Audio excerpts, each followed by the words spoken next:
신앙은 표현되지 않으면 신앙이 아닙니다.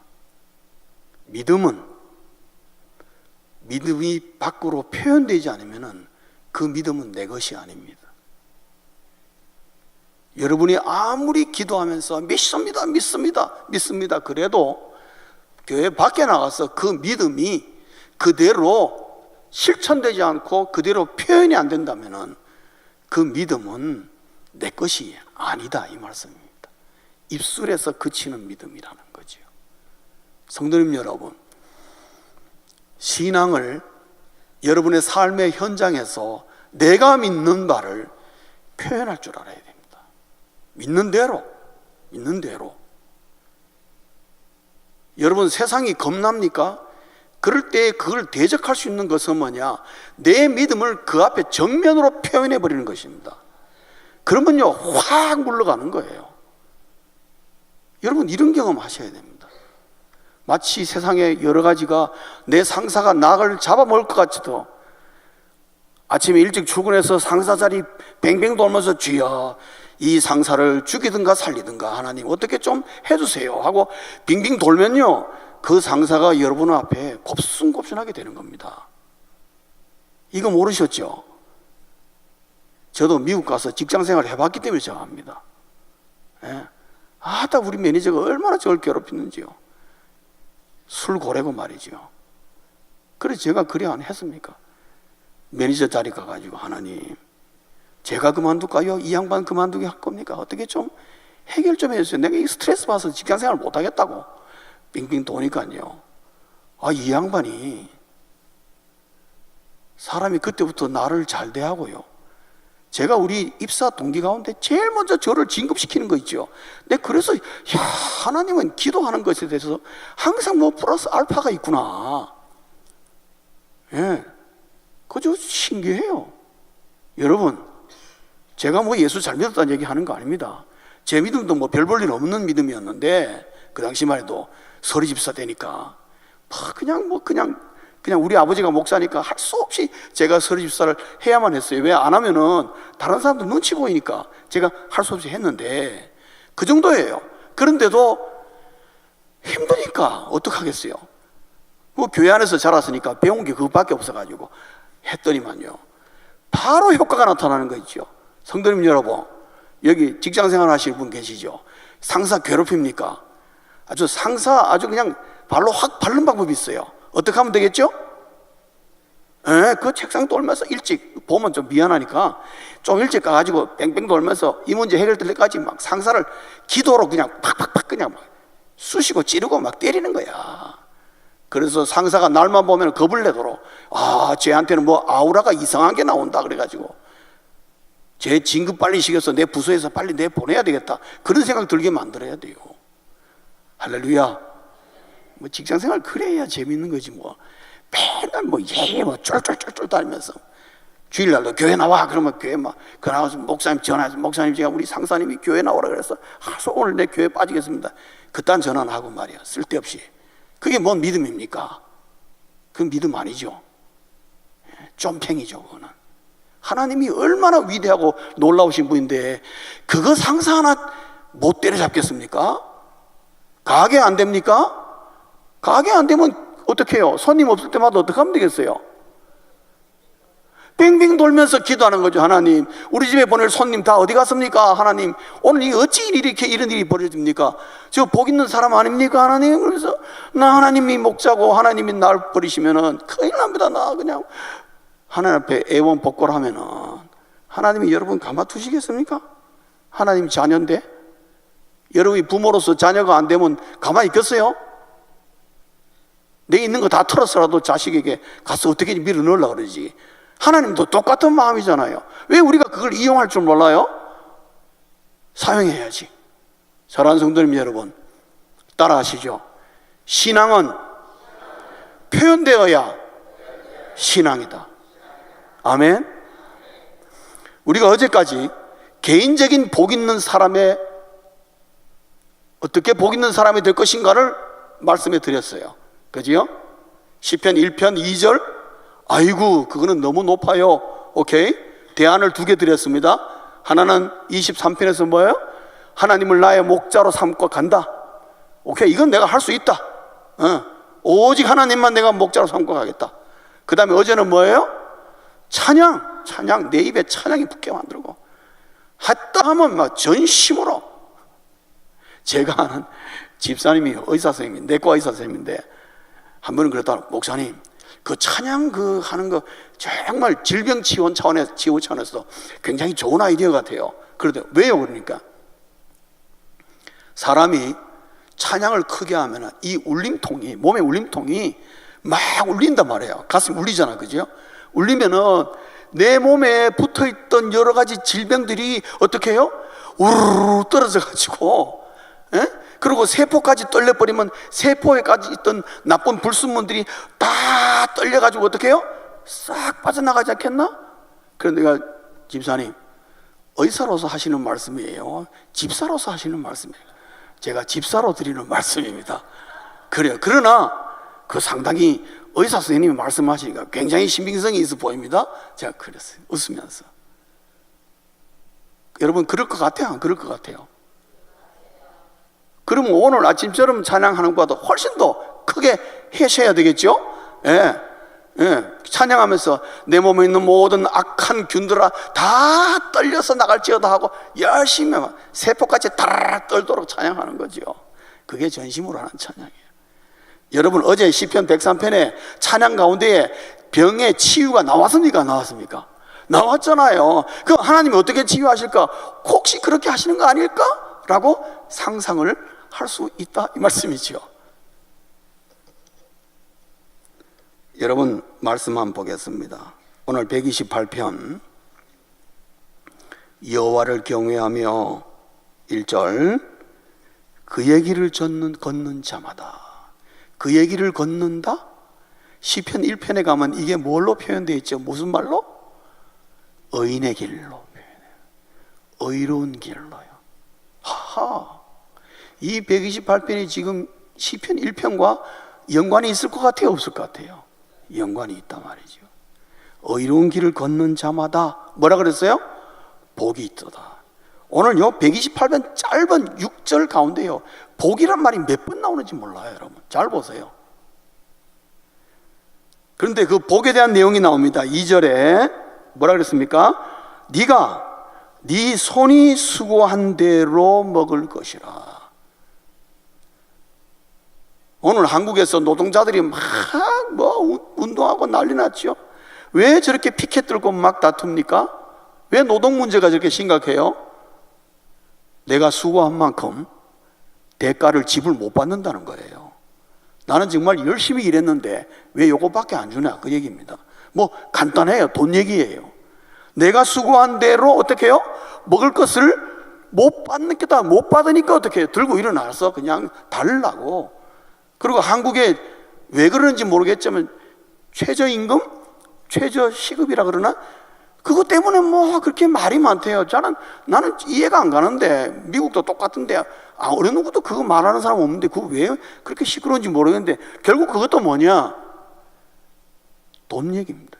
내가 수고한 만큼 뭔가 적어도 미니멈 최저 이만큼은 줘야 되지 않겠냐라는 그 노동적인 원리에서 나온 거예요. 그 말은 뭐냐 하면은 이 세상은 정말로 불평등하다는 거죠. 여러분 이 세상은 불평등합니다. 예, 이 세상이 평등할 거라고 생각하지 마세요. 공산주의가 그러다가 70년 만에 쫄딱 망했어요. 우리 인간의 이 악한 욕심 때문에 절대로 이 세상은 평등할 수가 없어요. 무조건 불평등해요. 여러분이 직장 처음 들어가시는 분, 뭐 사업 처음 하시는 분 분명히 생각하세요. 이 세상은 불평등하다. 더군다나 예수 믿는 사람에게는 적으로 대하는 사람들이 너무너무 많아요. 그 각오하고 나가셔야 돼요. 그렇기 때문에 우리가 복 있는 자의 길을 걷지 않으면은 우리는 그냥 나가 떨어지는 것입니다, 여러분. 내가 네 손이 수고한 대로 먹을 것이라. 그 다음에 네가 복되고 형통하리로다. 사실 이게 문장이 두 개예요. 근데 우리 한글 성경에는 그냥 내가 복되고 형통하리로다 이렇게 되어가지고 이게 뭐가 연결된 거 뭐 좋은 말 같긴 한데, 근데 영어 성경 NIV를 보니까 이렇게 됐어요.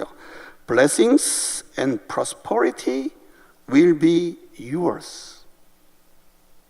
그 것은 무슨 말인가 하면은 복과 형통이 너의 것이다, 이 말입니다.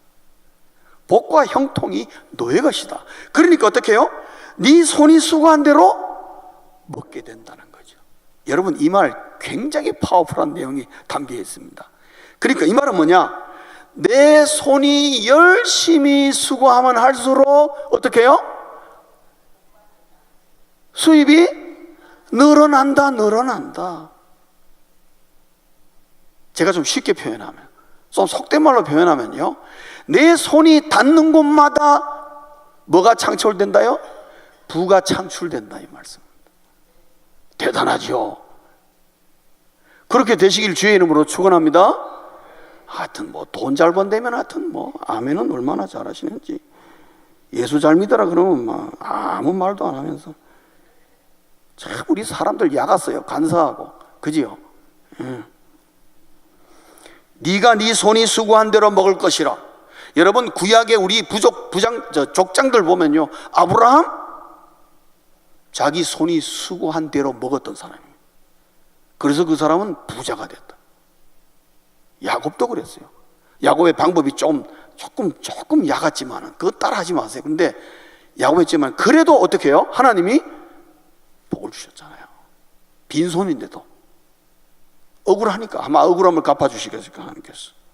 여러분, 하나님은 그의 길을 걷는 자에게 어떻게 복을 주셨느냐? 네 손이 수고한 대로 먹을 것이라, 그 복을 주셨어요. 그리고 네 손에는 뭐가 있다? 복과 형통이 있다. 내 손에 복과 형통이 있기 때문에 내 손이 닿는 곳마다 하나님의 역사가 일어난다, 이 말씀입니다. 그래서 예수 믿는 사람은 실패는 할 수 있지만 망하지 않습니다. 여러분, 한두 번 실패했다고 실망하지 마세요. 하나님 다 아십니다. 그럴 때 여러분, 하나님을 나의 목자로 삼고 정말 하나님의 이름을 부르면서 주를 오히려 그럴 때일수록 찬양하고 나갈 때에 하나님이 그것이 전화위복이 되게 만드는 역사들이 굉장히 많습니다. 하나님은 반전의 드라마를 좋아하시는 하나님이세요. 역전시키신단 말이에요. 요셉 보세요. 얼마나 역적해. 제가 지난 수요일날 요셉을 다뤘습니다만 그 말까지는 안 했습니다만 기가 막힌 인생 역전 만들어야잖아요. 우리 예수 믿는 사람 우울증 걸릴 만한 이유가 별로 없어요. 우울증 안 걸린다는 것은 찬양하지 않고 하나님을 나의 목자로 삼지 않는다는 증거라고요. 그거부터 점검해야 돼. 우리나라에 많은 권사님들 계시죠. 우울증 저도 많이 봤습니다. 다 피할 수는 없고 고독 가운데 오는 거지만은 찬양 많이 하십시오. 찬양 많이 하십시오. 내 힘이 닿는 데까지. 네가 네 손이 수고한 대로 먹을 것이라. 성도님 여러분, 그게 길을 걷는 자의, 주의 길을, 의인의 길에 그 가정에 이에 임한다는 겁니다. 의인의 길을 걷는 자에게. 두 번째는요, 내 집 안방에 있는 내 아내는 결실한 포도나무 같으며, 여기서 결실한 포도나무는 성숙함을 얘기합니다. 다방면으로 성숙한. 아내가 결실한 포도나무 같다, 성숙하여서 네 식탁에 둘러앉은 자식들은 어린 감람나무 같으니라. 어린 감람나무는 새싹이잖아요. 쫙쫙쫙쫙 양육되어져. 누구를 통해서? 네 아내, 성숙한 아내를 통해서 아주 튼튼하고 강건하게 쭉쭉쭉쭉 자라낸다. 성도님 여러분, 어린아이의 양육은 누구 손에 달려있죠? 어머니 손에 달려있어요. 확실히 그래요. 저도 그렇습니다. 저희 집 자식도 그래요. 그러나 오늘 우리 한국은 우리 어린아이를 누가 양육시킵니까? 학원이 양육시켜요. 학원이. 그래가지고 어떻게 하다 한국에서 온 이제 분들 얘기 들으면 막 우리 애가 뭐도 하고 한 6, 7가지 하네요. 그러면 어디 애는 살아있나? 그렇게 내가 물어보죠. 애는 살아있냐? 어린아이는 적어도 잠을 9시간, 10시간을 자줘야 되는데 그래 다니다가 언제 애가 잠을 자고 언제 하겠냐? 그럼 집에 오면 뭐 또 뭐 숙제도 하고 뭐 엄마가 그것도 믿었지 학원도 믿었지 못해서 뭘 또 더 해가지고 하여튼 해가지고 쥐잡도 찝으니까 애들이 전부 다 쥐밖에 안 되는 거예요. 대범하지 못해지는 거예요. 저는 그런 면에서 참 이민 잘 갔다는 생각이 들어요. 왜냐하면 저희 집에서 우리 두 자녀를 키웠는데요, 저희 두 아들, 딸이 저는 지금까지 공부하는 걸 제가 본 적이 없습니다. 저 공부하는 거 본 적 없어요. 내일 수능 시험 치는데 우리 애가 뭐 하고 있냐면 집에서 TV 보고 앉아 있는 거야. 그런데 내가 야, 너 내일 SAT 수능 시험 치러 안 가나? 맞아, 치러 가. 근데 그래도 뭐 책이라도 한번 들여다봐야 되지 않나? 그거 학교에 있어? 그러더라고. 집에 아무것도 없는 거야. 그러면 내일 SAT 어째? 그냥 같이 치면 되지? 그러더라고요. 이야, 얼마나 불안한지. 제 생각에서는 막 이거 이미지가 안 떠오르. 적어도 옛날에 우리 한국에서 뭐 저는 예비고사 썼습니다. 하면 막 몇 달 전부터 쪼아가지고 밤잠 못 자고 그죠? 그래 했잖아요. 그래도 뭐 될까 말까 그랬는데 이게 뭐 펑펑 놀고 세상에 숙제 없어? 그럼 없어? 그러고 끝나니까 할 말이 없잖아요. 그런데요, 지금 죄송합니다만 제 딸 잘 나가요. 우리 젊은 사람 얘기 들으면요 기록 칵 넘어질 거예요. 그래서 제가 알았어요. 미국은 대학 가서 공부하는구나. 그걸 알았어요. 제가 맹탕 노는 거야. 여러분, 그래서 생각이 좀 있는 어머니들은 미국에 애들 유학 보내버리는 거예요. 그것도 많은 문제를 안고 있지만 그럴 필요는 없어요. 여러분, 오늘 성경 보면은 복 있는 자의 가정은 누가 어린아이를 양육한다고요? 아내가 양육해요. 어떻게? 그 성숙함으로 자라갈 거예요. 제 혼자 얘기 만약에 좀 더 한다면 그 성숙함은 하나님의 말씀으로 양육하는 거예요. 유대인들은 지금도 하나님의 말씀으로 양육시킵니다. 저희 딸애가 제가 미시간에서 공부할 때 미시간에서 크리스찬 스쿨 다녔어요. 크리스찬 스쿨 다녔는데 그 크리스찬 스쿨이 제가 너무나 놀라웠던 건요, 아이들을 전부 다 시편 1편부터 150편까지 전부 다 암송을 시키는 거예요. 애들 암송 시키는 거예요. 학교 가면은 시편 암송 시키는 거예요.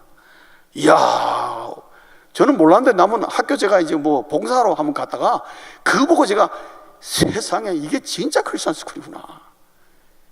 그래, 애들이 시편 1편부터 150편까지 잘 암송하는 거예요. 어린아이들이니까 얼마나 잘해보겠습니까?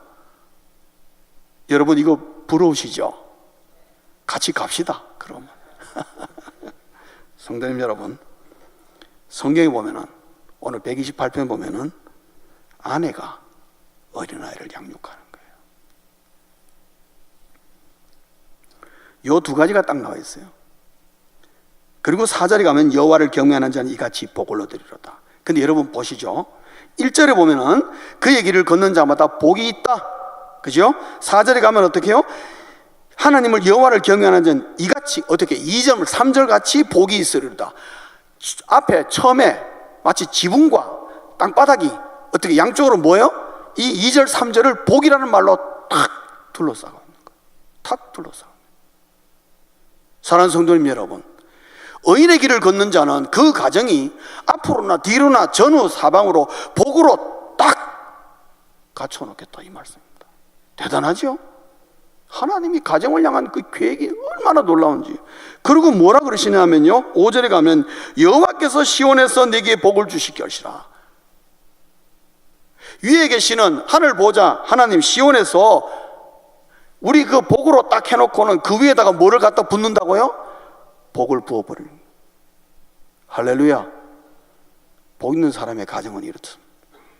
그래서 복 있는 사람은 뭐를 만든다? 복 있는 가정을 만드는 거예요.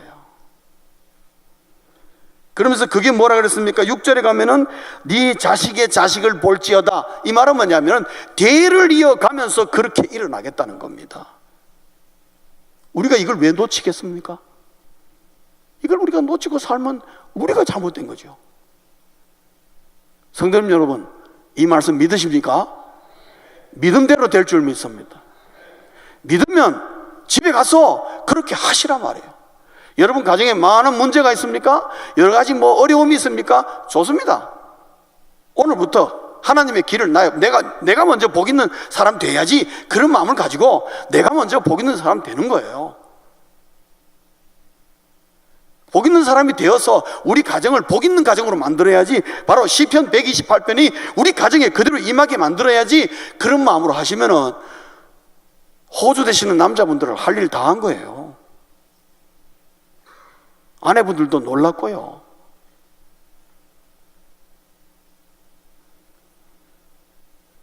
그러면은 5절 하반부에 보면은 너는 평생에 예루살렘의 번영을 보며, 이 말은 뭐냐면 복 있는 가정이 많으면은 그 이웃들도 복을 받는 거예요. 지난주 우리 김지찬 교수님이 말씀하신 것처럼 창세기 12장 1절에서 3절 사이에 아브라함의 복이 어떻게 해요? 열방으로 뻗어나. 그러면 내가 복 있는 사람 되고 우리 가정이 복 있는 가정이 되면은 그게 어디로요? 예루살렘이 그 번영을 보게 되는 거죠. 내 이웃이 저 집 예수 믿더니만 이상하네, 별거 가진 것도 없는 것 같은데 이상하다, 저 가정이 왜 저렇게 화목하고, 이상하게 저 집이 뭐가 손을 대면 뭐가 이렇게 말끔하게 잘 되냐, 이상하다. 우리가 예수 믿으면서 그런 말을 들어야 살만하지 않겠습니까? 그 맛으로 예수 믿어야죠. 그러면은 어떻게 하면은 하나님을 경외하는 복 있는 가정이 될 수 있을까? 여러분, 방법은 딱 하나입니다. 보여주는 경건이 중요합니다. 부모님 여러분, 자식들에게 여러분의 경건을 보여주십시오.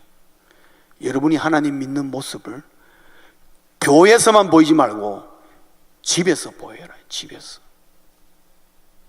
교회에서 믿음 있는 거하고 집에서 믿는 믿음이 똑같아야 됩니다, 여러분. 그래야 내 신앙이 이중적이 되지 않습니다. 내 신앙이 이중적인 사람은 왜 그러느냐? 집에서 보이는 거하고 회사에 보이는 거하고 다르기 때문에 그런 것입니다.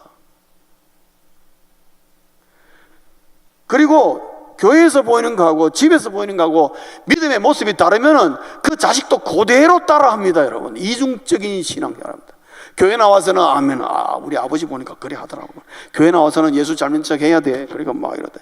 집에 가면은 마음대로, 아버지 또 마음대로니까 나도 마음대로 가는 것입니다, 여러분. 절대로 복 있는 가정이 될 수가 없어요. 우리 아이들은, 우리의 자녀는 부모가 보여주는 대로 따라합니다. 제가 어릴 때 신학교 공부할 때 제 아들이 저를 따라하는 거 보고 제가 아주 너무너무 놀랐어요. 뭘까지 따라하는 줄 아십니까?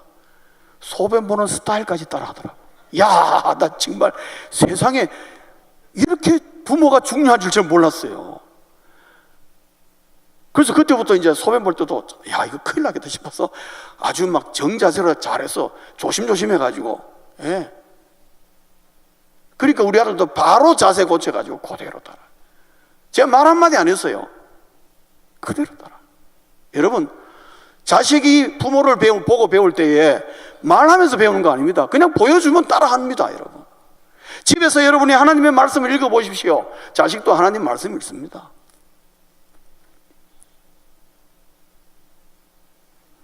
간단한 거예요. 집 안에 무슨 문제가 발생하면은 아버지가 하나님의 말씀을 펼쳐놓고 성경을 보니까 이렇게 그렇다더라. 그러니까 하나님 말씀이 이러니까 우리 하나님 말씀대로 하자. 그러면 자식들도 어떤 생각을, 우리 집의 기준은 아버지가 아니고 뭐가 기준이다? 하나님의 말씀이 기준이구나. 집안이 막 어려워요. 그럼 자식들도 알잖아요. 우리 집안 어렵다. 근데 아버지가 막 찬송하는 거야. 할렐루야 그러고. 그럼 자식이 볼 때 우리 집이 지금 할렐루야 할 때가 아닌데, 그래도 막 할렐루야 찬양하고 어려우니까 엄마 아빠가 찬양을 더 많이 하네. 그러고 난 다음에 하나님께서 그걸 역사하시는 걸 한 번만 딱 목격하죠. 그 자식이 나중에 결혼해서 나가서 가정을 이루어도 어떡하겠습니까? 어려우면 어떡하겠어요?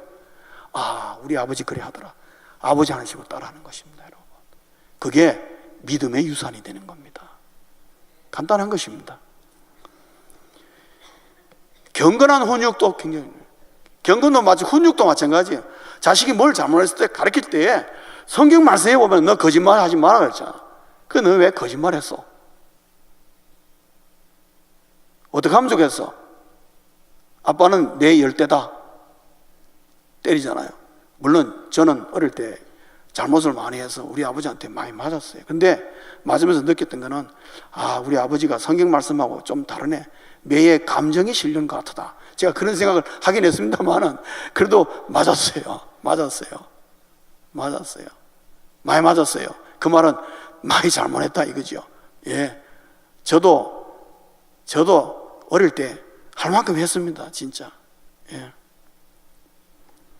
그런데 크고 보니까요, 우리 아버님이 그때 그렇게 훈육한 것이 그래도 말씀 따라서 목사니까 그래도 말씀 따라 해보려고 애를 쓰셨구나. 제가 그거 인정합니다.